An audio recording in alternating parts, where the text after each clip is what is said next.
भारत जोड़ो यात्रा के बाद अब राहुल गांधी जी के नेतृत्व में कांग्रेस पार्टी भारत न्याय यात्रा निकालने वाली है।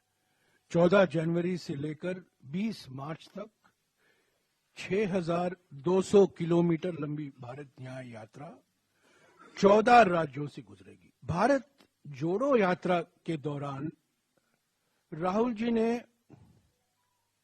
3 मुद्दे उठाए थे।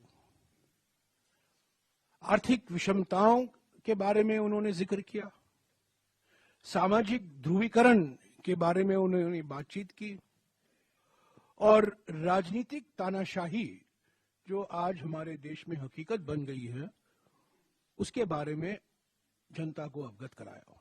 यात्रा बहुत महत्वपूर्ण है। जिस प्रकार से मणिपुर की जनता के साथ जो अन्याय हुआ, इतनी प्रताड़ना सहन करने के बाद भी आज भी मणिपुर की जनता को न्याय नहीं मिला, तो कांग्रेस पार्टी की जिम्मेदारी के मणिपुर की जनता को न्याय के लिए जो मुहिम है उसको आगे बढ़ाए और इसीलिए इस मैसेज को देने के लिए ये शुरुआत मणिपुर से न्याय यात्रा के तौर पे की जा रही है।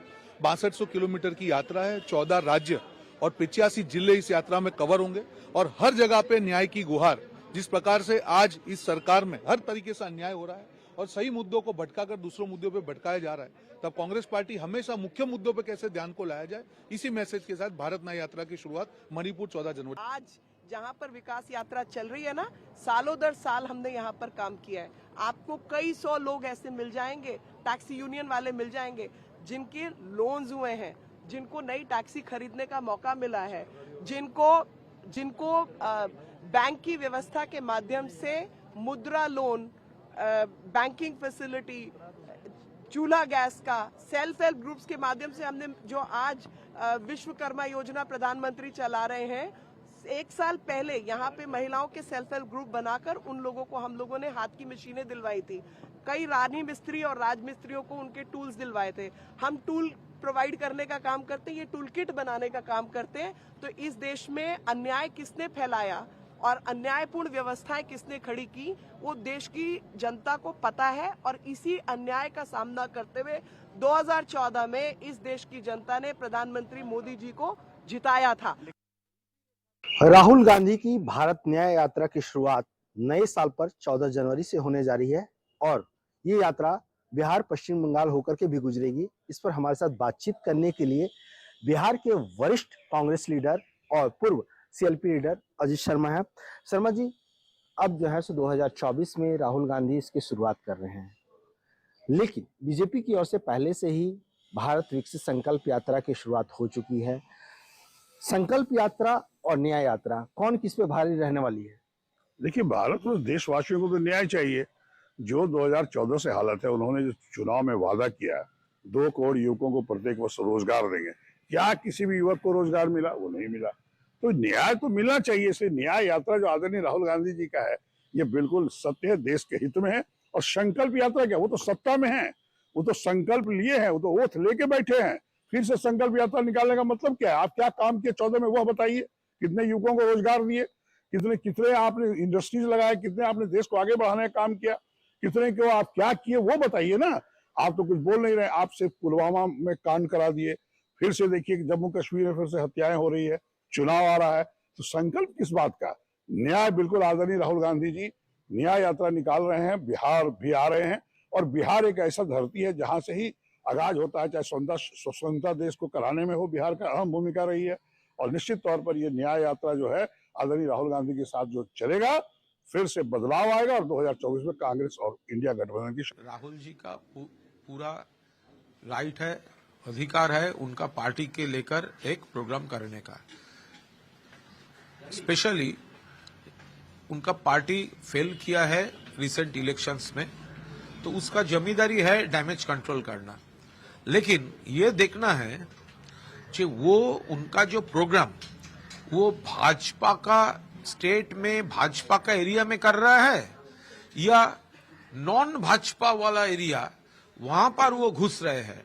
अगर बंगाल जैसा नॉन भाजपा एरिया, हम लोग तृणमूल कांग्रेस तो भाजपा को डिफीट कर दिया है, वहां पर अगर वो घुसना चाहता है तो वो तो भाजपा का ही हाथ मजबूत कर रहा है। तो इसीलिए उनका रूट जो है वो ठीक से देखना पड़ेगा। तो भारत जोड़ो यात्रा के बाद अब न्याय यात्रा मणिपुर से शुरू होगी। ये न्याय यात्रा 6200 किलोमीटर का ये लंबा सफर तय करेगी। अरविंद जी, क्या असर होगा इसका? नहीं, पिछली यात्रा का तो असर हुआ और बाकी लोगों पे जितना हुआ उससे ज्यादा राहुल गांधी पे हुआ, कांग्रेस के कार्यकर्ताओं पे हुआ जो उनके आसपास चलते हैं। पैर में छाले आने से लेके नाखून निकलने की कहानियों से लेकर फिर नजरिया भी समाज में जाने का, पॉलिटिक्स करने का, और उसका कुछ चुनावों पे भी असर दिखा। लेकिन फिर उसी किस्म की गलतियां हुई और जो पहले होती थी और उन्होंने बंटाधार किया। दूसरा ये है कि जिस विपक्ष से उनका पाला पड़ा है वो ज्यादा तत्पर, मजबूत, कोर्स करेक्शन में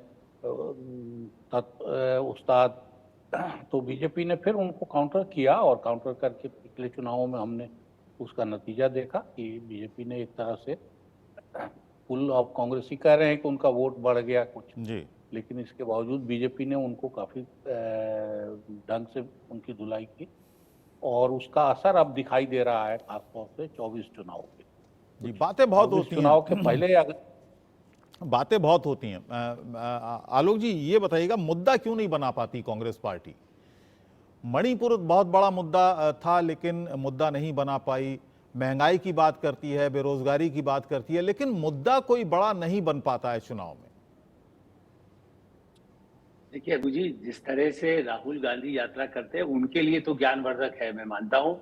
बहुत ही अच्छी बात है कि वो इस तरह से यात्राएं करके देश के विभिन्न हिस्सों में उनकी पार्टी के लोग भी सक्रिय हो रहे हैं। फायदा इसलिए नहीं मिलता कि संगठन तो बनता नहीं है। सेवा दल हो या दूसरे संगठन, महिला कांग्रेस थी, एक दूसरे से बल्कि कांग्रेस पार्टी का भी अभी चुनाव 3 महीने बाद है। कल मध्य प्रदेश कांग्रेस कमेटी को भंग कर दिया है, अध्यक्ष नए बनाए गए, लेकिन इस तरह से संगठन नहीं खड़ा होता।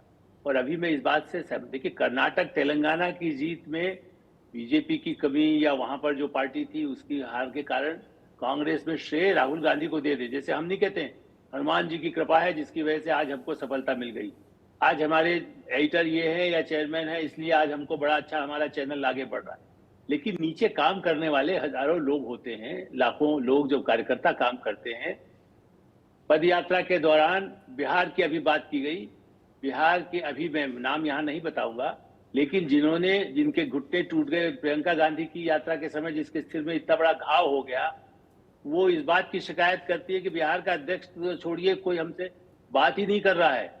वो राहुल गांधी के साथ भी पद यात्रा भी कर चुकी है। ऐसे कार्यकर्ता जिनकी लाठी गोली, जिन्होंने लाठी भी खाई, मैंने यात्रा में तो नहीं लाठियां चली लेकिन प्रियंका गांधी के लिए उसने खाया तो उसका सिर में इतना बड़ा घाव हो गया सिर में, मैंने देखा उसे। और अभी की बात है, 2 हफ्ते पहले उसने मुझे बताया सारा, उसको इलाज, महीनों इलाज हुआ, कोई उसको पूछने तक नहीं गया। ऐसी स्थिति में ये यात्राएं टूरिज्म हो सकता है। 2 करोड़ रुपया पिछली बार भी पर डे खर्च हो रहा था, इस बार हो सकता है 500 करोड़ और खर्च कर दिया जाए। तो यात्रा से उनके और जयराम रमेश कभी चुनाव लड़ने क्यों नहीं जाते हैं? आज तक कभी चुनाव लड़े हैं क्या? खड़गे जी के समय में स्कैम हुआ है, कर्नाटक के लोग भूले थोड़ी, अभी और स्कैम शुरू हो गए वहां बड़े पैमाने पर। तो इसलिए ये कहना कि यात्रा का फायदा नहीं होगा, यात्रा से संगठन यदि खड़ा कर सके। चंद्रशेखर जी से बड़ी यात्रा किसने की थी हाल के वर्षों में? यदि उस वर्षों की बात कर रहा हूं मैं जब चंद्रशेखर जी थे और जनता पार्टी की सबसे बड़ी पार्टी के नेता होते हुए और सर्वोदयी और जेपी के शिष्य होते हुए उनकी यात्रा से क्या पार्टी बन गई?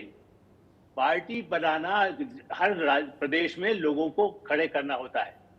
बीजेपी या दूसरी जो पार्टी, सोशलिस्ट में भी खड़े हुए, दूसरी पार्टी में जो खड़े हुए आज तक काम कर रहे हैं, लेकिन ये पार्टी नहीं खड़ी करके केवल इनको लगता है कि विदेशी यात्रा जैसे अपना होता है ना, हम टी शर्ट पहन करके हिमालय में चले गए तो वोट मिलेगा, टी शर्ट पहन करके दूसरे जाने वाले को तो वोट नहीं मिलता ना।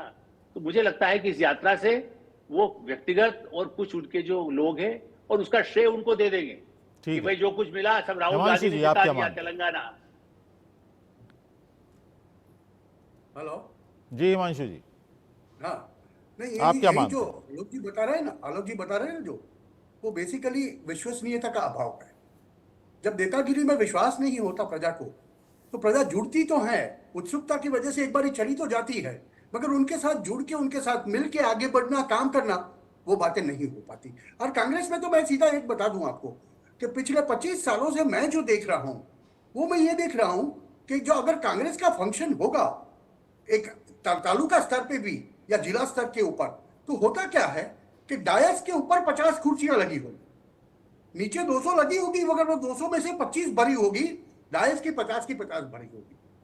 कांग्रेस में तकलीफ ये है कि सबको नेता बनना है, और जब आपके पास ऊपर का टोच का नेता विश्वसनीय नहीं होता, जिसके ऊपर लोगों को एक विश्वास नहीं आता, एक श्रद्धा नहीं आती कि इनके साथ मैं आगे बढ़ सकता हूं, तब जाके ये स्थिति होती है। तो यात्रा से राहुल गांधी को तो बहुत फायदा होने वाला है। वो उनका जो आत्मचिंतन है, आत्ममंथन है, वो बढ़ेगा। उनको भारत देखने का पूरा अवसर मिल रहा है। इससे भारत के हर एक तबके में क्या क्या होता है, शायद इसके बाद 2029 में या उसके बाद वो कुछ अच्छा कर पाए, इनके अनुभव को अगर वो ग्रास करेगी तो। मगर अगर जयराम रमेश जैसे लोग हैं कि जो कभी प्रजा के बीच में गए ही नहीं है, कभी एक चुनाव जीते ही नहीं है, जी ठीक है। तो चलिए, समय की भी अब क्योंकि पाबंदी है, अब समय भी अब समाप्त होता जा रहा है। आलोक जी, अगर 2024 की बात की जाए, हमने दो मुद्दों की बात की, राम मंदिर निर्माण हो रहा है 22 जनवरी को वहाँ पर प्राण प्रतिष्ठा है, न्याय यात्रा की बात कर रहे हैं हम राहुल गांधी की। 2024 में किन मुद्दों पर आपको लगता है चुनाव होगा? क्या बुनियादी मुद्दों पर चुनाव होगा, विकास के मुद्दे पर चुनाव होगा, या जो जज्बाती मुद्दे हैं, जो भावना से जुड़े हुए मुद्दे हैं, उन पर ही चुनाव देखने को मिलेगा 2024 में? आप क्या मानते हैं? देखिए, आज के अभी जो चुनाव हुए उसके भी परिणाम इस बात के प्रमाण हैं कि विकास सबसे बड़ा मुद्दा होता है और भावना उसको सप्लीमेंट कर देती है। जो लोग आज भी अशिक्षित हैं या भावना से बहुत अधिक प्रभावित होते हैं, खास करके महिलाओं का वर्ग है, युवाओं में भी कई एक ऐसा वर्ग आया है, और जो गुस्सा है निश्चित रूप से कुछ राज्यों में ममता बनर्जी का असर है, वहां कितना अभी पिछले चुनाव में भी उतना फायदा नहीं मिल पाया। तो जो क्षेत्रीय क्षत्रप जहां मजबूत है वहां उसका फायदा उनको मिलेगा, क्योंकि उन्होंने भी जहां काम किया है। इसलिए नीतीश कुमार ने भी ऐसा नहीं है कि चाहे वो बीजेपी के साथ रह के हुआ हो, विकास बड़ा मुद्दा है। अब बहुत जागरूक हो चुके हैं और मीडिया ने उसको और अधिक जागरूक बना दिया है, घर घर में लोग पहुंच करके बात कर रहे हैं। इसलिए मुझे लगता है कि विकास के बल पर ही कोई जीतेगा, चाहे मोदी गारंटी दे या जिनकी सरकारें जहां कांग्रेस की रही थी या समाजवादी रही थी, उनकी अपनी उन्होंने जो काम करके दिखाया उसका लाभ और दिखाने का उनके प्रति विश्वास, जो हम प्रारंभ में हमने बात कही, और मंदिर या मस्जिद या इस तरह के मुद्दे उठे उस समय भावनात्मक एक बाढ़ आ जाए। लेकिन आज से भविष्यवाणी इसलिए मैं नहीं कर सकता कि चुनाव में 2 महीने पहले भी स्थितियां बदल जाती हैं। कश्मीर में क्या होगा, पाकिस्तान का क्या होगा, दुनिया में क्या स्थितियां बदलेगी, अभी हम लोग जल्दी निष्कर्ष पर नहीं पहुंचे। नहीं, मैं ये सवाल इसलिए पूछ रहा हूं क्योंकि पिछला चुनाव भी हमने देखा, जो 5 राज्यों में चुनाव हुए उसमें भी हमने भाषण सुने, उसमें 370 का भी जिक्र खूब हुआ, उसमें राम मंदिर का भी जिक्र खूब हुआ, उसमें धार्मिक यात्राओं का भी जिक्र खूब हुआ। इसलिए मैंने ये सवाल आपसे पूछा। देखिए, मैं ये कह रहा हूं कि इसका एक सेकेंडरी, देखिए लोग क्या लगता है, कुछ लोग सोचते हैं भाई मोदी को लाना, इस चुनाव में यही तो कोशिश की गई, मोदी को प्रोजेक्ट किया गया कि जिनका लगता है कि नहीं, जिनको नाराजगी शिवराज से थी, वसुंधरा से थी, जहां जहां छत्तीसगढ़ में यदि पुरानी सरकार से किसी को नाराजगी थी, तो उसको धोने के लिए कुछ ऐसे मुद्दे चल जाते हैं। लेकिन रमन सिंह ने अच्छा काम किया, या शिवराज ने बालिकाओं के लिए काम किया, या धार्मिक काम भी किए, महाकाल का पुनर्निर्माण हो गया तो महाकाल का आदमी बन गया चीफ मिनिस्टर। तो मेरा ऐसा मानना है कि ये सप्लीमेंट करता है। जैसे आप थाली होती है ना, चुनाव में भी यदि 4 भी कटोरी है तो एक आध स्वीट डिश रख दीजिए, एक आध थोड़ा तीखा रख दीजिए। मैं तीखा नहीं खाता हूँ, अरविंद जी जो है वो थोड़ा मीठा कम खाते हैं, तो जिसको जो खाना होगा वो उसको खा लेगा। आप कहेंगे थाली में आपने 4 क्यों रखा, पटाना चाह रहे हैं क्या, हम प्रोग्राम में बुलाया है तो इसलिए होता है। जिसको जो मिलता है उसकी कोशिश पार्टियां भी करती हैं। हिमांशु जी, आप सहमत हैं आलोक जी की बात से? एकदम नहीं, ये बात से मैं एकदम सहमत हूँ। मैंने तो कल भी शायद जिक्र किया था कि हमें भेलपुरी चाहिए। मध्य प्रदेश में चटपटी होती है भेलपुरी, तो जिसको मीठा पसंद है मीठा लेगा, चटपटा पसंद है वो लेगा, जिसको तीखा पसंद है वो खाएगा।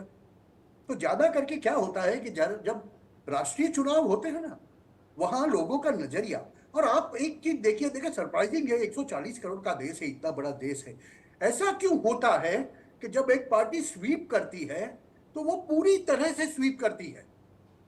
ऐसा नहीं होता। हर एक का दिमाग अलग अलग होता है जी। मगर ऐसा क्यों होता है कि across the board when you see a party winning, कोई एक पार्टी अगर जीत रही है तो वो बहुमत वोट से हर एक जगह पे जीत रही है, ये होता है। और यही दिखाता है कि भारतीय लोकशाही के अंदर एक धीरे धीरे करके मैच्योरिटी आ गई है। हमने 20 साल का समय एक ऐसा देखा कि जहां पर प्रजा अनिर्णित थी, उनको इसको वोट देना, उसको वोट देना, इसकी विकास की राजनीति पे देना, इसको कमंडल पे देना, इसको मंडल पे देना, ये चल रहा था। ठीक है, वो देखा हम। मगर उसके बाद प्रजा अब पिछले 10, 15, 20 सालों से बहुत स्पष्ट हो गई है कि उनको वोट किसको देना है, और वो एक डिसीजन जो है वो विकास की ओर चला गया है। चलिए, बहुत बहुत धन्यवाद हिमांशु जी बात करने के लिए हमसे। आलोक जी आपका भी बहुत बहुत शुक्रिया, अरविंद मोहन जी आपका भी बहुत बहुत धन्यवाद। और एक छोटे से ब्रेक के लिए यहाँ पर रुक रहे हैं। ब्रेक के बाद भी खबरों का सिलसिला इंडिया न्यूज पर लगातार जारी है।